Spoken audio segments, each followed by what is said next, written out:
Hey friend, this is Eric from Miller Music, and today we are going to do a mic shootout on vocals for a condenser microphone and a plain old Shure SM57 dynamic microphone.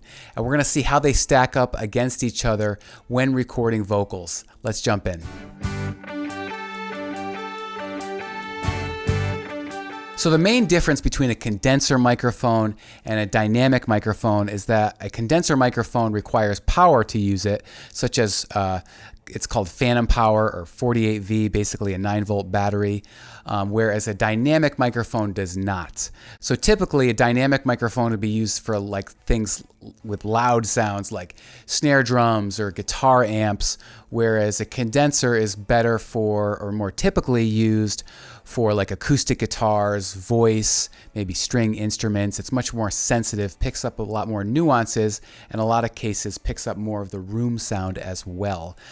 You're listening right now on this condenser microphone. That's what I'm speaking through, and that's what I usually use for vocals, usually use for just spoken word. But a lot of famous singers have actually used cheap dynamic microphones.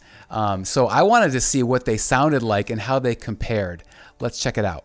Hey, before we get started, I have a free gift for you. It's a 5-step recording guide on how to get pro sounds from your home studio. You can get it by visiting millermusic.co or clicking the link in the description below. Okay guys, so I have a song pulled up here. I recorded a quick demo of the condenser microphone, which is in green up top, and the dynamic microphone, which is in blue down below, so you can hear the differences. First, let's play the condenser mic. So much trouble around me, all this chaos surrounding. I just don't know just what to do. Never been here and it's all so new.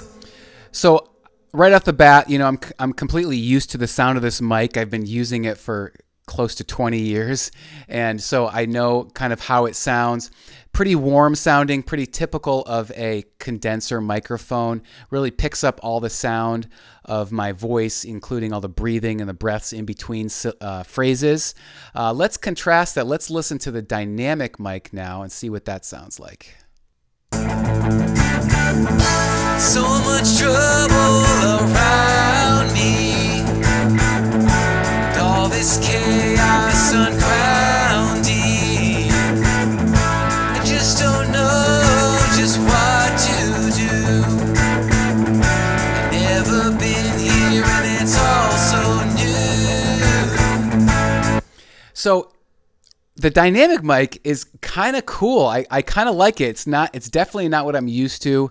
It almost sounds like it's going through a filter or something. It doesn't have quite the body that the condenser mic does, but it has a really cool effect.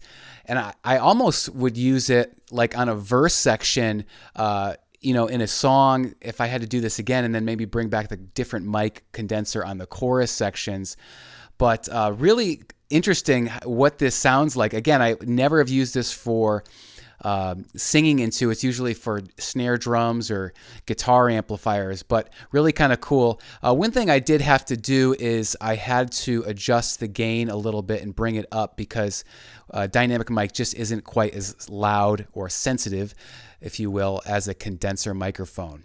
Also, if I was doing this, you know, and mixing it down, I probably would add a little bit of EQ and take out some of the extra high end on the dynamic mic. But overall, I think it sounds really cool. If you haven't gotten my free 5-step recording guide, I encourage you to get that by clicking the link in the description below, and I'll see you on the next video.